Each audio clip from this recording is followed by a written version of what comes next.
My name is Susan, and I am 71 years old.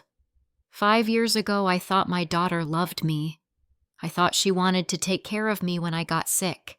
Instead, she threw me on a thin mattress in her laundry room and said, "Better than nothing, right?" She did not know I had already transferred all my assets during my illness. What she thought was her inheritance became her biggest regret. Before I tell you what those arrangements were, I would love to know where you are joining me from today. Please take a moment to hit that like button and subscribe if you have not already. This story taught me the hardest lesson about family money and what love really means. Stay with me until the end, because the truth I discovered changed everything. My husband Harold and I were married for 46 years. We met at Ohio State University during our freshman year. He was studying engineering and I was training to become an elementary school teacher. From the moment we started talking in the campus library, I knew he was the one. We got married right after graduation and we never looked back. Harold became a civil engineer building bridges and roads across the Midwest. I taught third grade at the same elementary school for 32 years. We were not rich, but we worked hard. Every paycheck we saved a little. Every bonus we put away for the future. That was how we were raised, and that was how we lived. When we were 32 years old, we bought our house in the suburbs of Columbus. It was a 4-bedroom colonial with a big backyard and a wraparound porch. I remember the day we signed the papers. Harold held my hand and said, "This is where we will raise our family, Susan. This is where we will grow old together." And for 40 years, that is exactly what we did. We paid off the mortgage after 25 years of monthly payments. That house became our pride and joy. We painted every room ourselves. We planted every tree in the yard. Harold built a deck in the back where we would sit and watch the sunset. By the time everything happened, that house was worth about $450,000. It represented our entire life together. We had 2 children. Our daughter Brenda came first. She is 44 years old now. From the time she was little, Brenda was smart and driven. She got good grades, went to a decent college, and married a man named Derek who worked in insurance sales. They had 2 children of their own, a boy and a girl. But their finances were always tight. Derek changed jobs often, and Brenda liked expensive things. They lived beyond their means, always complaining about money. Our son Kevin came 3 years after Brenda. He is 41 now. Kevin was different from his sister. He was quiet, hardworking, and never asked for anything. He became a carpenter working with his hands, just like his grandfather did. He married a wonderful woman named Margaret, a nurse at a small hospital in their town. They lived simply about 3 hours away from us. Kevin never once asked us for money. Whenever we offered to help, he would shake his head and say, "Keep it for yourselves, Mom and Dad. You worked hard for it." When Brenda bought her first house, Harold and I gave her $50,000 for the down payment. We called it a loan, but we never expected her to pay it back. When Derek lost his job 2 years later, we gave them another $20,000 to help with bills. Brenda always had a reason to need money, and we always found a way to help. Kevin never took a single dollar. Not for his wedding, not for his house, not for anything. He was proud that way, just like his father. Harold used to say that Kevin reminded him of himself when he was young. He also used to say something else about Brenda. He would look at me with worried eyes and say, "That girl only remembers us when she needs something." I always defended her. "She is our daughter," I would say. "She loves us." Harold would just shake his head and say nothing more. 5 years ago, Harold died suddenly. He had a massive heart attack in our backyard right there on the deck he had built with his own hands. By the time the ambulance arrived, he was gone. Just like that, 46 years of marriage ended in a single afternoon. I fell apart completely. For weeks, I could barely get out of bed. The house felt so empty without him. Every room held a memory that made me cry. His reading glasses on the nightstand, his coffee mug in the kitchen sink, his boots by the back door waiting for him to put them on again. Kevin took 2 weeks off work to stay with me. He slept on the couch and made sure I ate. He held my hand when I cried and sat with me in silence when I could not speak. He was my rock during the darkest time of my life. Brenda came to the funeral. She stayed for 3 days and then said she had to get back because of work and the kids. I understood, or at least I tried to. She had her own life, her own responsibilities. But I noticed something that bothered me. The first question she asked after the funeral was about the will. "Mom," she said, "what did Dad leave behind? How is everything divided?" I was still wearing my black dress from the service. My husband was not even in the ground yet, and she was asking about money. I told myself she was just being practical, thinking about the future. Harold had left everything to me: the house, the savings, the retirement accounts. Nothing was divided among the children yet. That was how we had always planned it. Everything would go to me first, and then to the kids after I was gone. Brenda looked disappointed when I told her this, but she did not argue. She hugged me goodbye and drove back to her life. I did not hear from her again for almost a month. About a month after Harold passed, Brenda started calling more often. At first I was touched. I thought she was finally reaching out, finally being the daughter I always hoped she would be. But the conversations always turned to the same topic. "Mom, you should not be living alone in that big house," she would say. "What if you fall?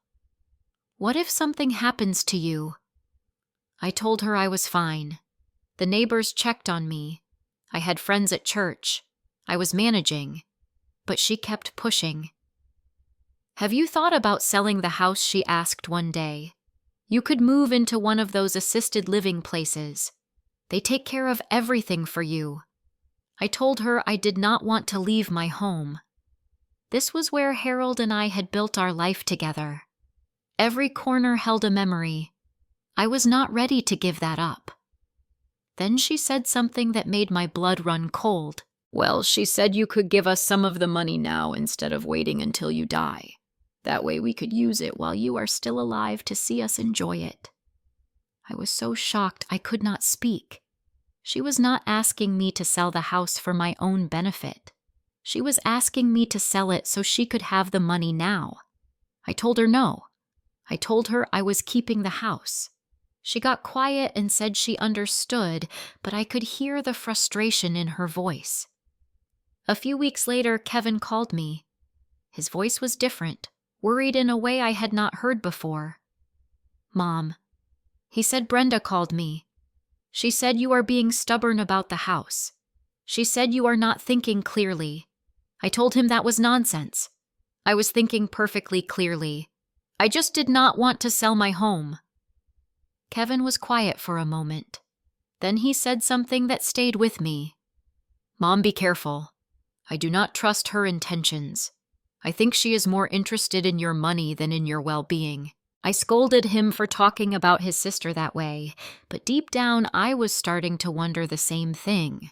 Why was Brenda suddenly so interested in my house and my finances? She had barely called in the years before Harold died. Now she could not stop talking about what I should do with my assets. A month later, Brenda and Derek showed up at my door unannounced. They brought flowers and a cake, smiling like nothing was wrong. I invited them in, happy to see my daughter despite my concerns. We sat in the living room, the same room where Harold and I used to watch television together every night. The conversation started pleasantly enough. They asked about my health, my friends, my daily routine. But within an hour, the topic shifted. Derek cleared his throat and leaned forward. "Mom," he said, "you know Brenda and I have been struggling. The kids need braces and our car just broke down. If you could help us out a little, we would really appreciate it." I went to my bedroom and took $5,000 from my savings. I handed it to Brenda, hoping it would help. She took the money, but I could see in her eyes that she had expected more. She forced a smile and said thank you. Before they left, Brenda brought up something new. "Mom," she said, "have you thought about adding my name to the house deed? Just for protection, you know. In case something happens to you, it would make things easier." I told her I would think about it. After they drove away, I sat alone in my kitchen staring at the empty chairs where Harold and I used to have our morning coffee. Something felt very wrong. The next week, I made an appointment with Harold's lawyer, Mr. Peterson. He was an older gentleman who had known us for decades. I trusted him completely. I asked him about adding Brenda's name to the deed. He leaned back in his chair and looked at me seriously. "Susan," he said, "I need to warn you about something. Once you add her name to the deed, she becomes a co-owner of the property. If she decides she wants to sell, you might be forced to sell too. And if something happens to you, she could claim the entire house without it going through probate." He explained that this was a common tactic. Adult children would convince elderly parents to add their names to property deeds, and then they would have legal control over assets that were not rightfully theirs yet. I thanked Mr. Peterson and drove home with a heavy heart. I finally understood what was happening. Brenda was not worried about me. She was worried about her inheritance. She wanted to make sure she got the house, and she wanted to get it as soon as possible. When I called Brenda to tell her I had decided not to add her name to the deed, she exploded. "You do not trust your own daughter," she shouted into the phone. "After everything I have done for you, after all the times I have been there for you." I wanted to ask her what exactly she had done for me. I wanted to remind her that she had barely visited in years, that she only called when she needed money, that she had asked about the will before her father was even buried. But I did not say any of those things. I just told her my decision was final and hung up the phone.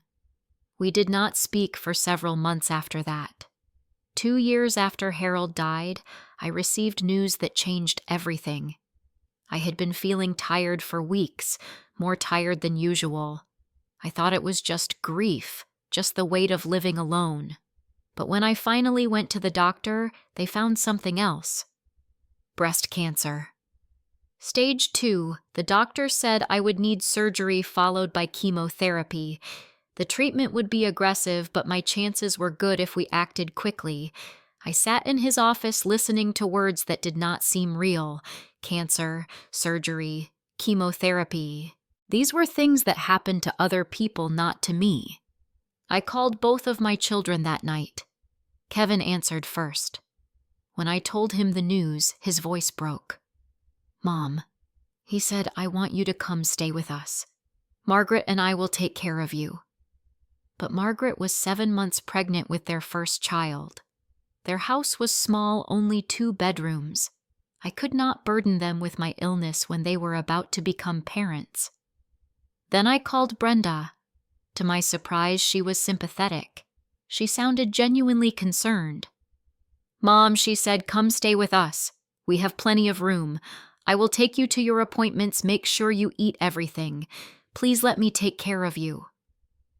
For a moment, I forgot about the arguments over the house. I forgot about the money she had asked for the deed she had wanted me to sign. Here was my daughter offering to care for me in my time of need. Maybe I had been wrong about her. Maybe she really did love me after all. I packed a suitcase and moved into Brenda's house the following week. At first, things seemed fine. Brenda drove me to my surgery at the hospital in Columbus. She was there when I woke up holding a cup of water for me to sip. During the weeks of recovery, she made soup and helped me walk around the house when I was too weak to move on my own. The chemotherapy was brutal. I lost my hair within the first month. My body felt like it was being poisoned from the inside out. Some days I could not get out of bed. Some days I could not even open my eyes. But even through the fog of sickness, I started to notice things, little things that did not add up. Brenda and Derek would whisper to each other when they thought I was asleep. One night I woke up to use the bathroom and heard them talking in the kitchen. I stopped in the hallway and listened. "She is getting weaker," Brenda said. "We need to move fast." Derek replied in a low voice. "Just get her to sign the papers. Once the house is in your name, we are set." I stood there in the dark hallway, my heart pounding so hard I thought they might hear it. They were not taking care of me out of love. They were waiting for me to get weak enough to manipulate. They were planning to take my house. I went back to my room and lay in bed, staring at the ceiling until morning. From that moment on, I watched everything they did with new eyes. Every kind gesture, every bowl of soup, every drive to the hospital. It was all part of their plan. About a month after my surgery, Brenda sat down next to me on the couch. She had a serious look on her face, the kind of look she used to have when she was a teenager asking for money to go to the mall. "Mom," she said, "I have been thinking about our situation. You should not be living alone anymore, especially after everything you have been through. What if we divide the house legally? I will move in there with my family and take care of you. That way you will always have someone around." I asked her what she meant by divide the house legally. She explained that we would split ownership 50-50. She would own half and I would own the other half. That way, when I eventually passed away, there would be no fighting over the inheritance. Kevin would get his share from my other assets, and Brenda would already have the house. I asked about Kevin. Should we include him in this arrangement? Brenda waved her hand dismissively. "Kevin has his own life," she said. "He does not need anything. Besides, I am the one taking care of you, not him." She leaned closer and took my hand. "Think about it, Mom. I just want to protect you. I just want to make sure you are taken care of." I told her I needed time to consider her proposal. She smiled and said, "Of course, take all the time you need." But I could see the eagerness in her eyes. She thought she had me exactly where she wanted me. Sick, weak, dependent on her for everything. That night when everyone was asleep, I called Kevin from my room. I spoke in a whisper, telling him everything I had overheard, everything Brenda had proposed. Kevin listened without interrupting. When I finished, he was quiet for a long moment. "Mom," he finally said, "this is not right. She is taking advantage of you while you are vulnerable. This is exactly what I was afraid of." He told me he had a friend who was a lawyer, someone he trusted completely. He wanted me to talk to her before making any decisions. I agreed, but I warned him that I had to be careful. If Brenda found out I was going behind her back, there was no telling how she would react. I was living in her house, dependent on her for transportation and daily care. I was trapped, and we both knew it. But I was not as helpless as my daughter thought. Kevin arranged for me to meet with his lawyer friend, a woman named Eleanor Hastings. She had her own practice in a small town about an hour from where Brenda lived. Kevin drove down to pick me up on a day when Brenda was at work, telling her he just wanted to take me out for lunch. Instead, he drove me to Eleanor's office. Eleanor was in her 50s with kind eyes and a no-nonsense attitude. Kevin had told her about my situation, and she had already done some research before I arrived. "Mrs. Susan," she said after I finished explaining everything, "what your daughter is doing could be considered elder financial abuse. She is using your illness and vulnerability to pressure you into giving up your assets." I asked her what I should do. I could not simply refuse Brenda's demands. I was living in her house too sick to care for myself. If I made her angry, she might throw me out, and then where would I go? Eleanor nodded thoughtfully. She had seen cases like mine before. She suggested a strategy that would protect me without alerting Brenda. "Here is what we are going to do," she said. "You are going to pretend to agree to her proposal about dividing the house. But before you sign anything, we are going to transfer all of your other assets out of your name." She explained the plan in detail. I had savings accounts, retirement funds, some stocks that Harold had invested in over the years, and a life insurance policy. Altogether, these assets were worth about $300,000 separate from the house. Eleanor would help me create a trust and transfer everything to Kevin as the beneficiary. Brenda would never know. That way, she said, even if Brenda gets half the house, that is all she will ever get. The rest of your estate will be protected. Over the next several weeks, I made excuses to leave the house for doctor appointments that did not exist. Each time, Kevin would pick me up and drive me to Eleanor's office. We worked through mountains of paperwork. I signed documents creating the trust, transferring my accounts, updating my beneficiaries. Eleanor also helped me write a new will. In this version, if I died while still owning my half of the house, it would be sold, and the proceeds would go entirely to Kevin. Brenda was specifically excluded from inheriting anything beyond what she already had. There was one more clause that Eleanor insisted on. If any of my children were found to have mistreated me or taken advantage of me financially, they would be completely cut out of the inheritance. This was my insurance policy against whatever Brenda might do next. Once everything was in place, I told Brenda I had made my decision. "You are right, honey," I said, trying to keep my voice steady. "I should not be living alone. Let us divide the house like you suggested." Brenda's face lit up with triumph. She hugged me tightly and promised she would take care of me forever. The paperwork was drawn up by Brenda's lawyer, not Eleanor. I read every word carefully before signing. It was exactly what Brenda had described. 50% ownership to her, 50% to me. Nothing about my other assets, which she assumed would come to her eventually anyway. I signed the papers with a pen that felt like it weighed 100 pounds. Within a month, Brenda Derrick and their 2 teenage children had moved into my house. The house that Harold and I had built together, the house where we had raised our family, the house that held 40 years of memories. I was given the small bedroom on the first floor, the one we used to use as a guest room. It was fine at first.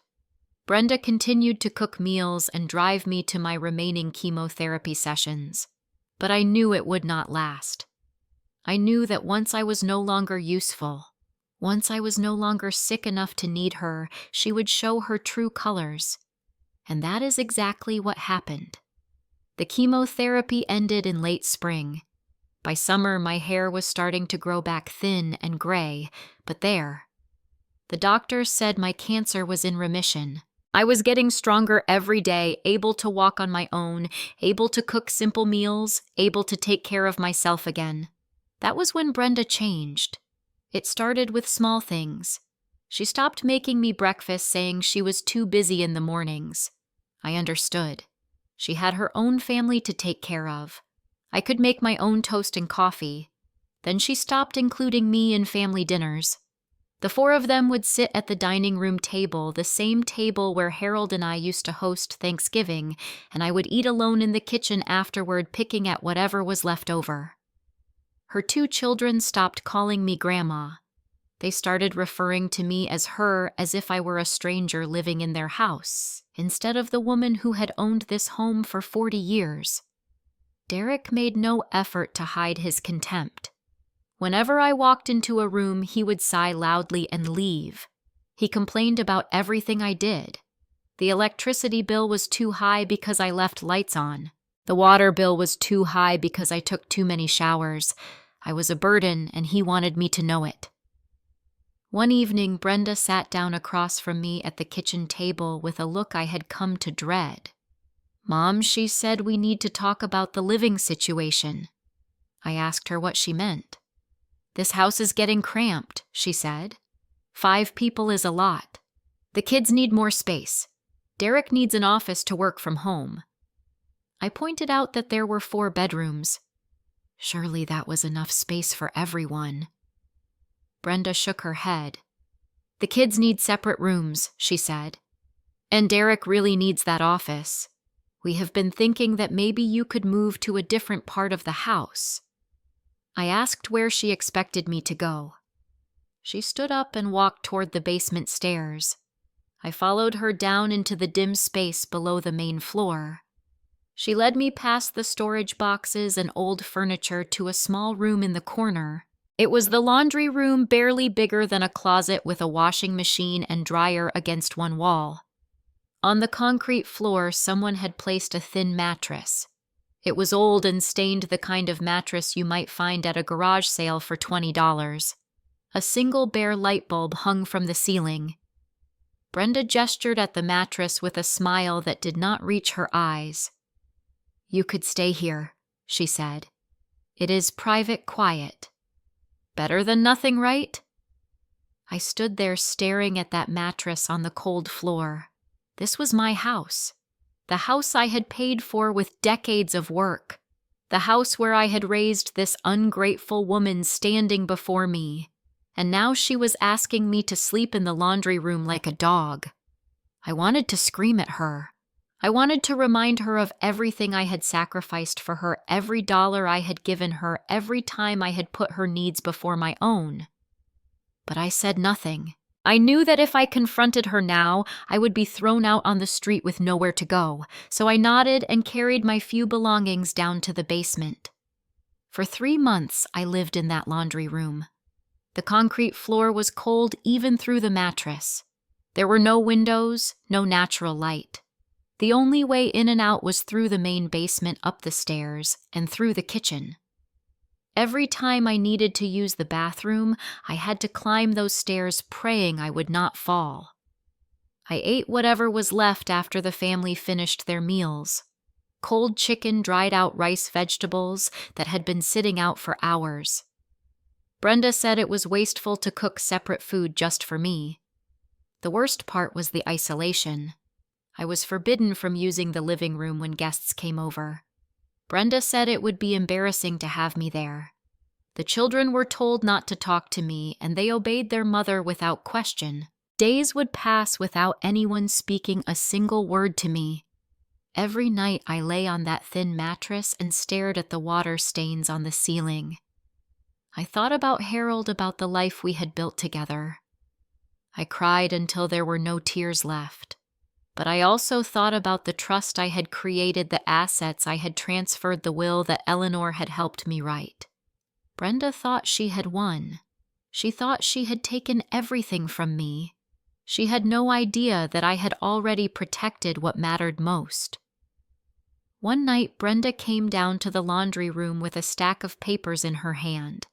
She thrust them toward me without any greeting. "Sign these," she said. "It is just some paperwork for the house." I took the papers and looked at them carefully. My heart nearly stopped when I realized what they were. This was a deed transfer document. If I signed it, I would be giving Brenda my remaining 50% of the house. I would own nothing. I told her I needed time to read through everything. She frowned. "What is there to read?" "It is simple paperwork. Just sign it." I repeated that I needed time. I would not sign anything I had not read carefully. Brenda's face twisted with anger. "You do not trust me. After everything I have done for you, after taking you into my home, feeding you, driving you to your appointments." I looked at her steadily. "Your home," I said quietly. "This was my home long before it was yours." She snatched the papers from my hand and stormed up the stairs, slamming the door behind her. I knew then that I could not stay any longer. The situation would only get worse. I had to act before Brenda found a way to force me to sign those papers. That night, I waited until the house was completely silent. Then I crept up the stairs to the kitchen and used the landline phone to call Kevin. I spoke barely above a whisper, cupping my hand around the receiver. I told him everything. The laundry room, the mattress, the cold food, the isolation, the papers Brenda wanted me to sign.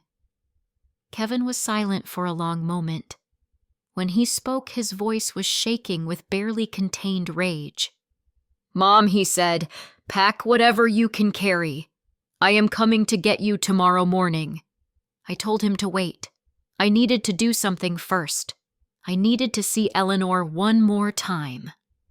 Kevin reluctantly agreed. He would come the following weekend, giving me a few days to finalize my plans. The next morning, I told Brenda I had a follow-up appointment at the cancer center. She barely looked up from her phone. "Fine," she said. "Take an Uber." I called a taxi instead and gave the driver Eleanor's address. In Eleanor's office, I told her about the papers Brenda had tried to make me sign. I told her about the laundry room, the treatment I had endured for the past 3 months.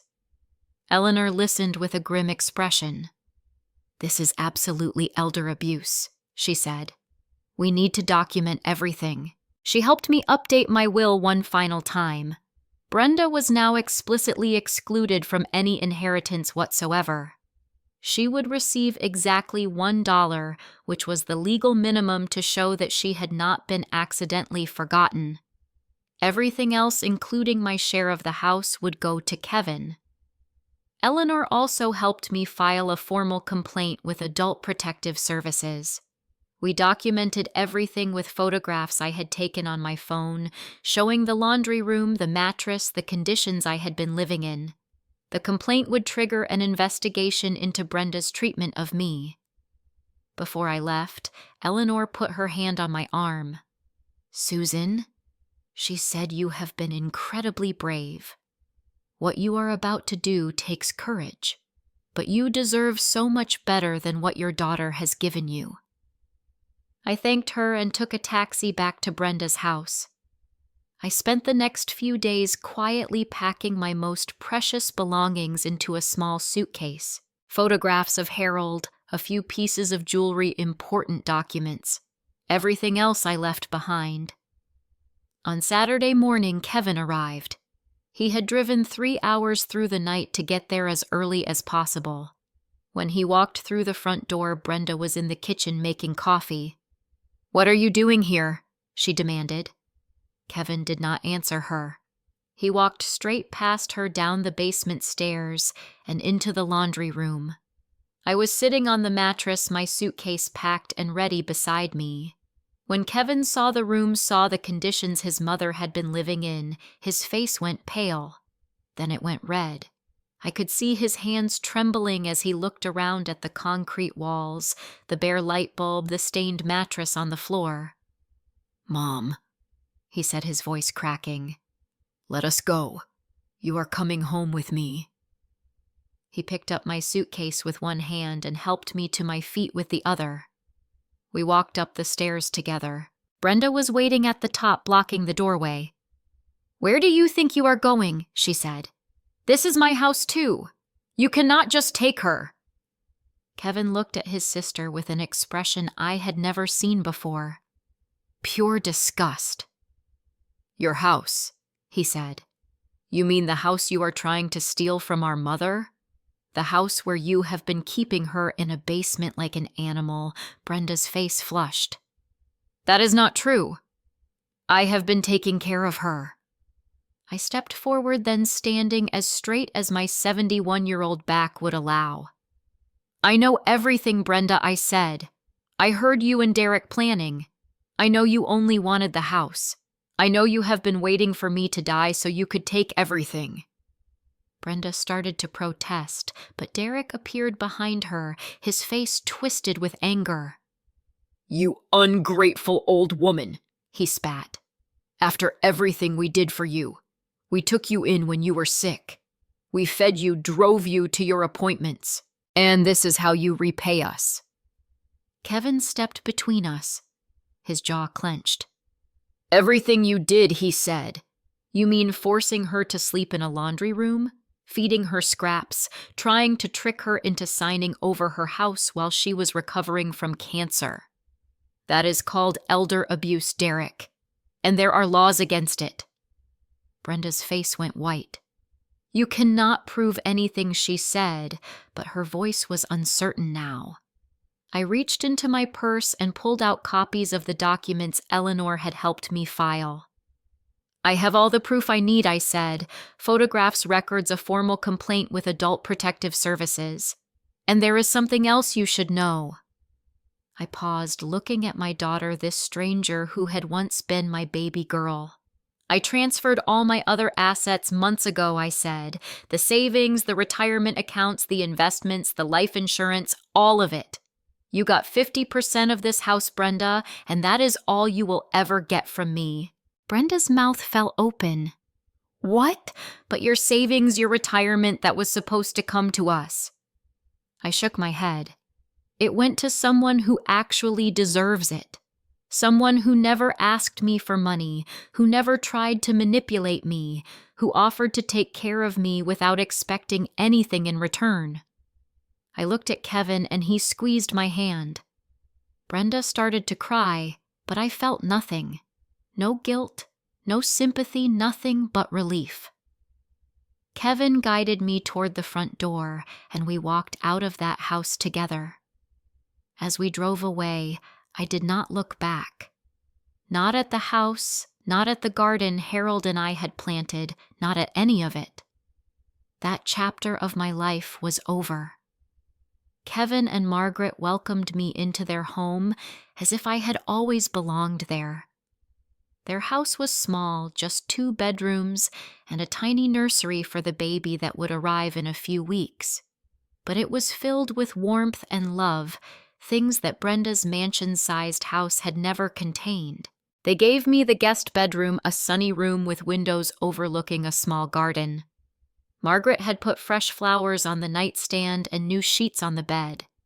After months of sleeping on a stained mattress in a dark basement, it felt like paradise. When Margaret went into labor 3 weeks later, I was there at the hospital waiting in the family room. When they brought out my new grandson, a tiny red-faced baby with his father's eyes, I held him in my arms and cried. These were happy tears, the first I had shed in what felt like years. I found my purpose again in that little house. I helped with the baby while Margaret recovered. I cooked meals and did laundry and read stories to my grandson. For the first time since Harold died, I felt like I mattered. Kevin never once mentioned money or inheritance. He never asked about the trust or the will or any of it. He simply loved me because I was his mother, and that was enough. A few months after I moved in, I received a letter from Adult Protective Services. My complaint had been investigated. They had interviewed Brenda and Derek, examined the photographs I had submitted, and spoken with neighbors who had noticed my absence from the main house. The investigation did not result in criminal charges. Eleanor had warned me that these cases rarely did unless there was physical abuse. But Brenda's name was now flagged in the system. If another complaint was ever filed against her, the authorities would take it very seriously. More importantly, Brenda now knew that her actions had consequences. She called Kevin repeatedly, begging him to talk to me on her behalf. I just want to apologize, she said. I just want Mom to understand. Kevin asked her what exactly she wanted to apologize for. Was it the laundry room? The cold food? The papers she tried to trick me into signing? The way she had treated me like a burden instead of a mother? Brenda had no answer. I refused to speak with her. Some wounds are too deep to heal with words. The months passed, and I heard news about Brenda through mutual friends and relatives. Her marriage to Derek was falling apart. They argued constantly about money, which they never seemed to have enough of. Derek blamed Brenda for mishandling the situation with me. If you had just been patient, he reportedly said we would have gotten everything. They could not sell the house because I still owned 50% of it. They could not refinance or take out a loan against it because my name was still on the deed. The house they had schemed so hard to get had become a millstone around their necks. Brenda called Kevin one last time, desperate. "Can you ask Mom to sell her half?" she pleaded. "We need the money. We are drowning." Kevin's response was simple and final.